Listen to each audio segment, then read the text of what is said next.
সেবাদলের যিনি রাজ্য সভাপতি, এই কর্মসূচি এই জেলায় উনি সংগঠিত করে প্রায় 5 শতাধিক সেবাদল কর্মীকে প্রশিক্ষণ দেওয়া হয়েছে।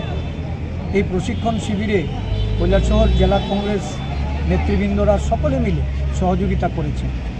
এটা অত্যন্ত সময়োপযোগী এই কর্মসূচি, কারণ সারা দেশ জুড়ে যেভাবে বিভেদ, বিভাজন এবং সাম্প্রদায়িক উস্কানি চলছে, যার নেতৃত্বে বিজেপি দল এবং তার অভিভাবক আরএসএস রাষ্ট্রীয় স্বয়ংসেবক সংঘে তাদের রাজ্যে রাজ্যে এই সাম্প্রদায়িক উস্কানি এবং ধর্মীয় উন্মাদনার মধ্যে দিয়ে প্ররোচনা যেখানে রাজ্যের বিভিন্ন অংশে অংশে এটা সংগঠিত হচ্ছে, একে প্রতিহত করার জন্য জাতীয় কংগ্রেস গণতান্ত্রিক উপায়ে সংবিধানের মর্যাদা রক্ষার্থে আর দেশের মানুষের মধ্যে সংহতি, ঐক্য এবং সম্প্রীতিকে বাঁচিয়ে রাখার লক্ষ্যে যে প্রস্তুতি সারা দেশব্যাপী জাতীয় কংগ্রেসের নেতৃত্বে,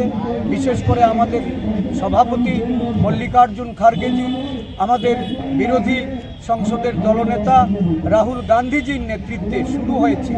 আজকে সব রাজনৈতিক বিরোধী দলগুলি এই জাতীয় কংগ্রেসকে সহযোগিতা করতে তাদের হাত প্রসারিত করেছে। আমরা মিছিল থেকে স্লোগান তুলেছি যে মনরেগা পুনর্বহাল করে শ্রমিকদের অধিকার, গ্রামীণ মহিলাদের অধিকার, গ্রামীণ মেহনতি মানুষের, কৃষকের যে অধিকার, এই নতুন আইনের মাধ্যমে দেশের নরেন্দ্র মোদী সরকার যেটা ছিনিয়ে নেওয়ার চেষ্টা করছে তাকে প্রতিহত করতে মনরেগা পুনর্বহালের দাবিতে রাজ্য জুড়ে কংগ্রেস দল আন্দোলনে সামিল হয়েছে এবং এটা আগামী 25শে ফেব্রুয়ারির অবধি এটা সংগঠিত হবে।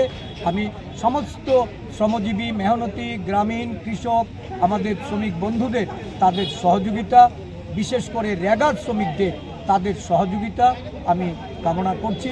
আমি আহ্বান জানাচ্ছি আমাদের এই কর্মসূচিতে সামিল হয়ে মনরেগা পুনর্বহাল করার লক্ষ্যে আপনাদেরকে সামিল হতে।